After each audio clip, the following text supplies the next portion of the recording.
to all my friends here. I hope everybody's my friends.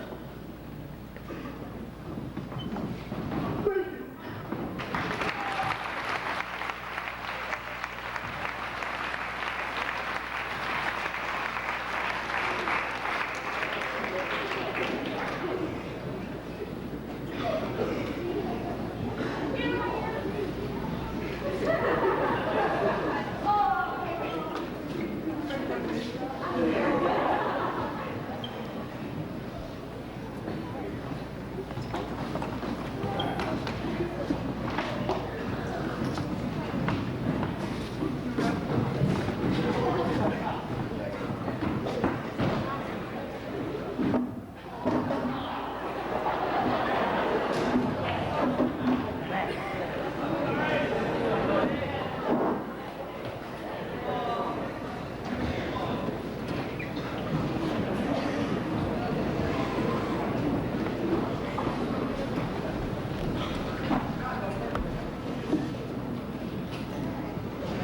My name is Andrew Snyder, and I was up here before, but I didn't think I could say anything. And when my mom died, I realized how many friends I really had. And when I used to go to school, I used to think I had to be accepted by people and prove to them that I couldn't be their friend. I had to do things before they accepted me.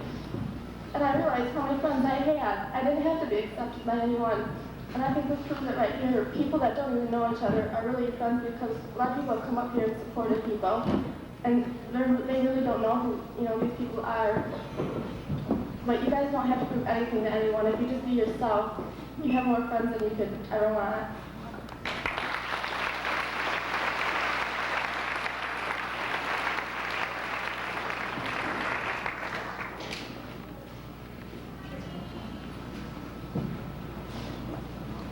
Hi, my name is Tom. I'm really glad that I got the friends that I got. I've always tried to be good friends, no matter who they are. I just hope I can keep them.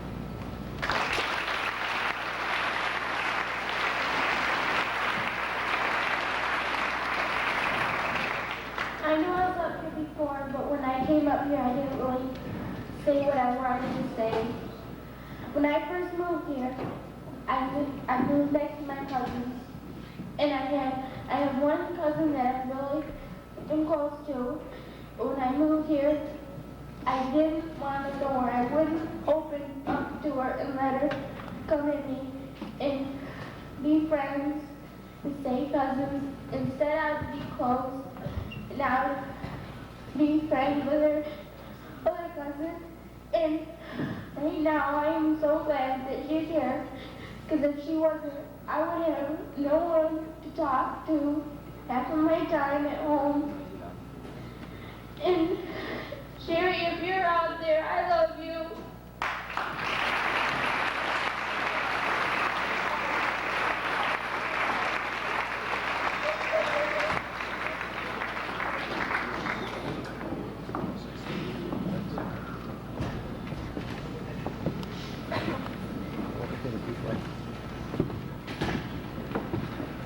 I just got one more thing to say.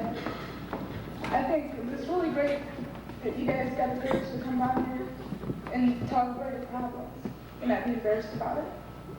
Because it takes a lot of courage to come down here. Because this is the first time I've ever talked in front of a lot of people like this. But I think it's really great that people can come down here and tell you about your problems.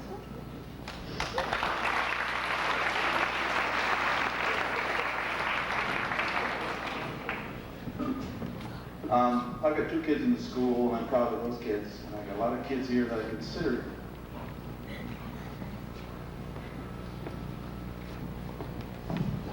I've been in the business 25 years, and I never knew about this pain.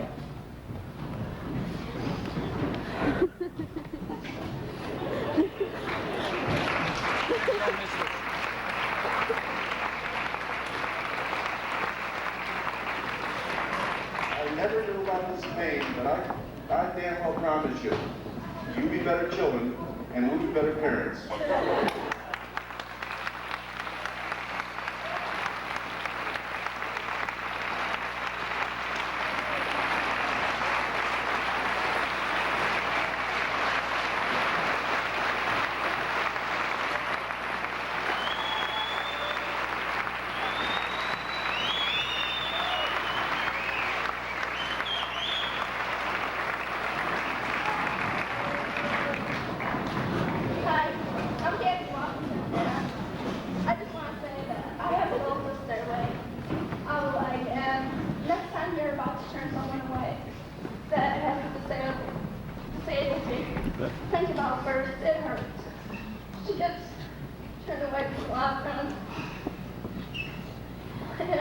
name's Sarah.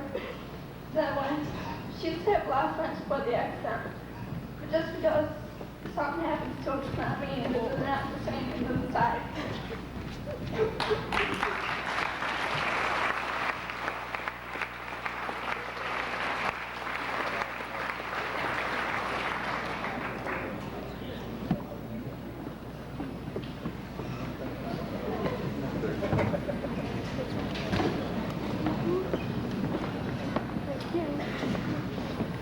As most of you know, my name is Laura Johnson, and I'm a freshman here.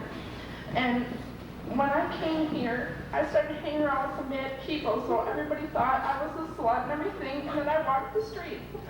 That's not true. And I wish more people would just stop thinking that, because it's not true.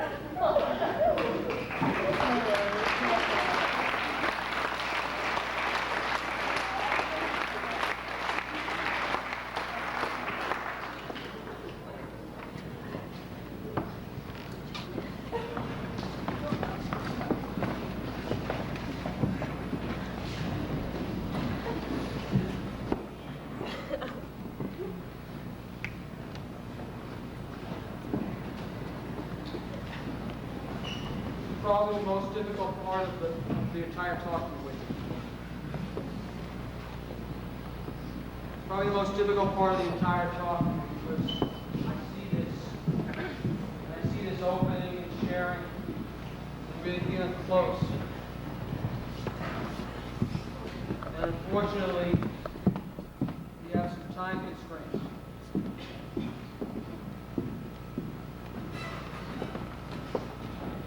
I'm concerned that someone asked me a couple minutes ago, matter of fact, asked a question.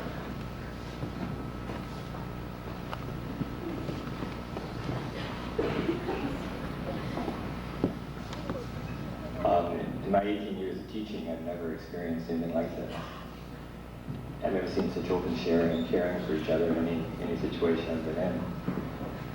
And you hear the people come down here and talk about committing suicide.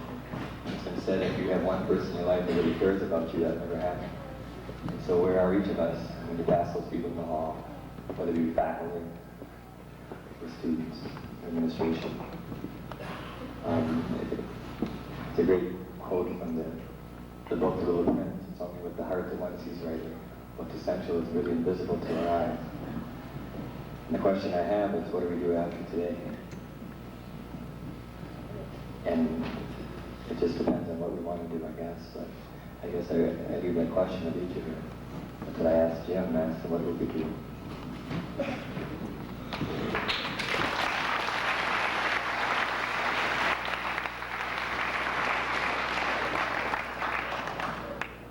And I leave that question with every one of you too. The question is, where do you want to go from here? Some people got up and actually acknowledged that for the first time they really care about this school. And they really care about the people in it. All of this can end tomorrow, Monday, next Wednesday, 2 weeks from now, 2 months from now, and all end. Because all I've done is come in and be a facilitator. I don't have the answers for any of you. All of you that came to the mic, that took the courage to come to the mic, you know what the answers are. So let me see a round of support for all those people whose courage it took to come to the mic.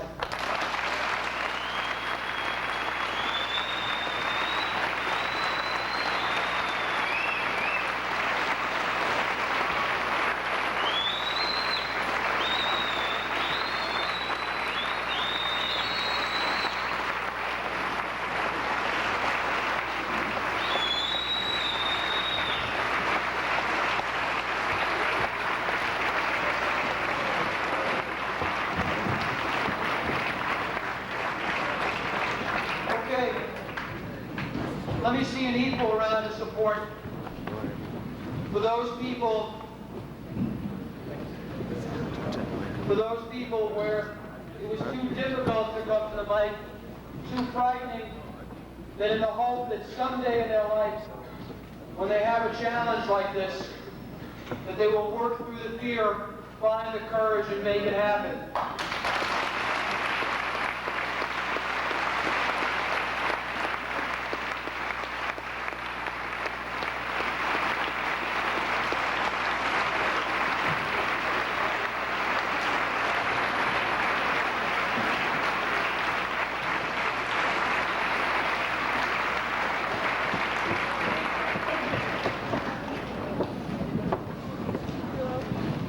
As sponsor of the National Honor Society, we realized that the school needed something like this, and so with getting the minds together, and Jeff had heard the speaker, we decided on this as our first speaker.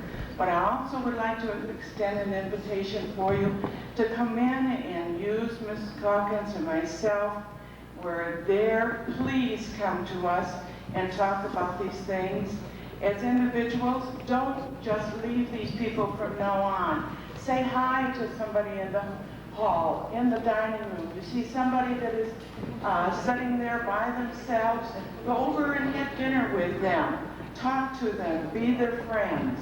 We are there to be your friends. Please open up to us. We care. Thank you.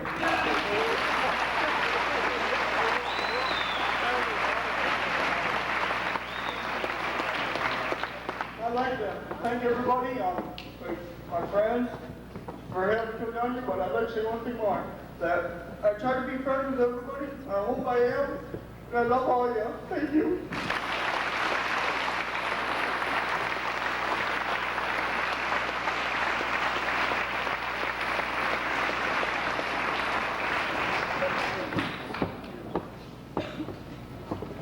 Years ago, I was working for a student newspaper, and I got a chance to go on the road when the Beatles made their first national tour. And I was in Chicago, and John Lennon had put a full-page ad in the Chicago Tribune asking to meet with 100 songwriters with a hope that maybe within 100 songwriters there was a song or two that the Beatles could sing and hopefully drive to the top of the charts. 5,000 people applied. They selected 100 people. And I was in an auditorium at Northwestern University, and John Lennon came to the mic, and he said to everybody in a real soft voice, because I could hardly hear him in the back, he said, "I am no more talented than any of you."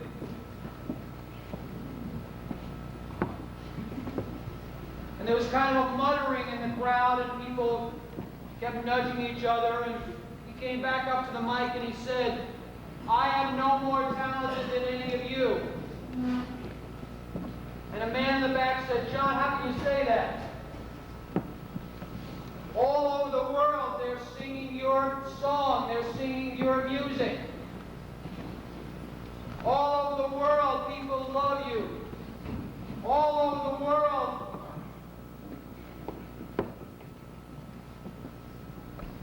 you can go and people want to be near you. They want to be a part of your life. You're financially secure. You've got it all, John. How can you tell us? And we haven't even published one song. How can you tell us that we're just as talented as you are?" And he said, "The only difference between myself and you is if I've got a song in my gut, if I have something inside, if I've got a dream, I can have somebody write it, promote it, play it, and hopefully somebody buy it. Every one of you in this room has a dream inside of you. You listen to that in the mic. Every one of you in this room has something to give to another person. Every one of you in this room has some value. I believe in you. That's why I give my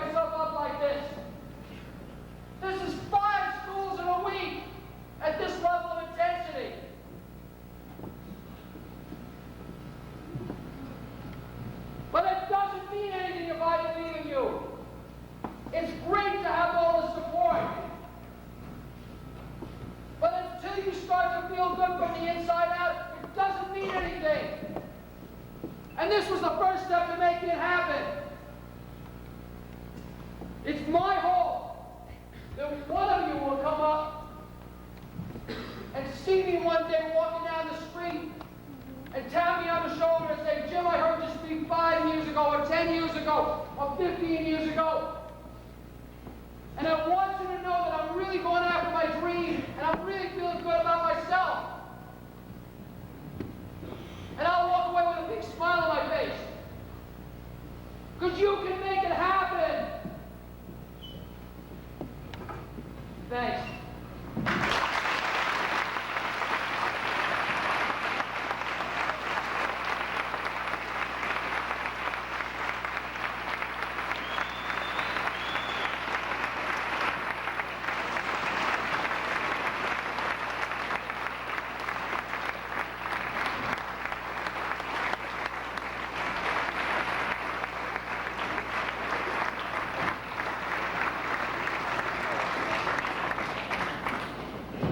Okay, I lost my voice again.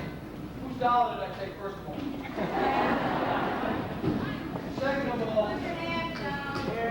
Second of all, there's some scraps on the floor and there's some dollars in my hand. What I try to do after every one of the talks is for some of you or all of you or any of you to take a small part of that dollar, put it someplace. Long after you can get to talk or forget me or forget anything that happened here today, which is going to be very difficult to do, because this was really what it was about.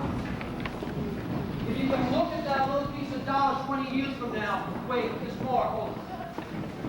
If you can look at that little piece of dollar 20 years from now, and remember that you have the right to go after your dream.